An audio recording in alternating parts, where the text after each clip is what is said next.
अस्सलाम वालेकुम दोस्तों, छा हाल आहे? उम्मीद कयां थो तव्हां सभु ठीकु ठाक हूंदो, मस्तु मौजनि सां हूंदो। सो दोस्तों, आऊं अॼु पंहिंजो हिन यूट्यूब चैनल सिंधी व्लॉग में पहिरियों वीडियो अपलोड कयां पियो ऐं पहिरियों ई व्लॉग आहे।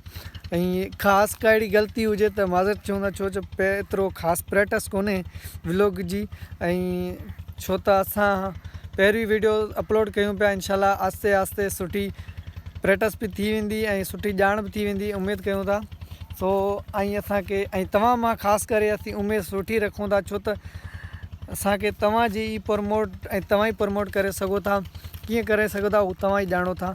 सो उमेद कयां थो तव्हां मूंखे सुठी रिस्पॉन्स ॾींदो। ऐं मां अॼु आयो आहियां ही सो रस्ते सां गुज़रियमि पिए, सो सुठो ॾिठुमि व्यू। मूं चयो हाणे तव्हां दोस्तनि खे ॾेखारियां व्यू। सो मूंखे त सुठो व्यू लॻे पियो। ऐं हीअ अथव तव्हां दोस्तो, हिन खे चवंदा आहिनि असां सिंधी त हिन खे काफ़ी मुख़्तलिफ़ नालनि सां सॾींदा आहिनि। बहरहाल असां जेका लाड़ वारा आहियूं न, हिन खे असां चवंदा आहियूं लूसण, ऐं के दोस्त चवंदा आहिनि बरसिंग बि चवंदा आहिनि। लेकिन उर्दू में हिन खे छा चवंदा आहिनि तव्हां पंहिंजी कॉमेंट में मूंखे ज़रूरु ॿुधाइजो त हिन खे उर्दू में छा चवंदा आहिनि। सो मूंखे हक़ीक़त में न आहे ख़बर, छो त मूंखे एतिरी प्रैक्टिस कोन्हे उर्दू जी, छो त मां घणो सिंधी स्पीकिंग ॻाल्हाईंदा आहियूं। सो उर्दू सां एतिरो असांजो लहजो न आहे। बहरहाल असांजी मादुरी ज़ुबान उर्दू आहे, इंशाल्लाह कोशिशि कंदासीं उर्दू बि सिखी वञूं। पर दोस्तो हीअ अथव बरसिंग। सो दोस्तो, मां हिते आयो आहियां ऐं हेॾे सूरजमुखी बि बीठो आहे। सो उमेद कयां थो तव्हांखे सूरजमुखी बि ॾेखारियूं था।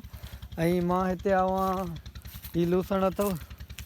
सो व्यू मूंखे बहितर लॻो, मूं चयो हाणे नाज़रीन ऐं मुंहिंजे प्यारे दोस्तनि खे ॾेखारियां। सो मां तव्हांखे कोशिशि कयां पियो सुठे नमूने सां ॾेखारियां। बहरहाल ॿियो तव्हां ॿुधायो, ठीकु आहियो, ख़ुशि आहियो न? ऐं मुंहिंजो यूट्यूब जो पहिरियों व्लॉग आहे। सो उमेद कयां थो मुंहिंजो हीउ तव्हांखे वीडियो ज़रूरु पसंदि ईंदो। जे अगरि पसंदि आयो हुजे त लाइक ज़रूरु कयोसि ऐं मुंहिंजे चैनल खे ज़रूरु सब्सक्राइब कयो। ऐं मुंहिंजो पहिरियों व्लॉग आहे, पहिरियों सिंधी यूट्यूब चैनल। सो तव्हांखे ज़रूरु सिंधी में व्लॉग, ख़ासि करे सभु सिंधी में पंहिंजो व्लॉग ॾेखारींदासीं ऐं जेका सुठा खां सुठा व्यूज़ हूंदा उहो तव्हांखे ॾेखारींदासीं। सो हाणे असां तव्हांखे ॾेखारींदासीं, हीअ अथव सूरजमुखी। हीअ साईं व्यू तमामु सुठो मूंखे लॻो, मूं चयो हाणे तव्हांखे सुठो व्यूज़ ॾेखारियां।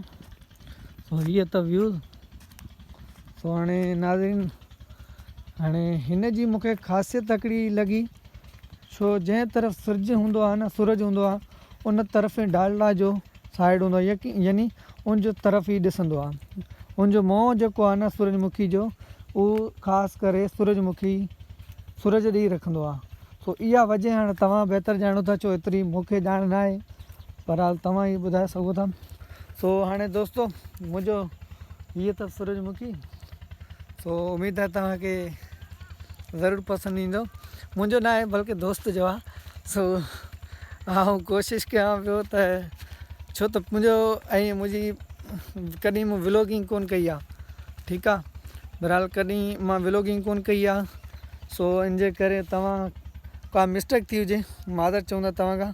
सो हेॾे सूरज आहे, सूरजमुखी, सूरज न बल्कि सूरजमुखी आहे।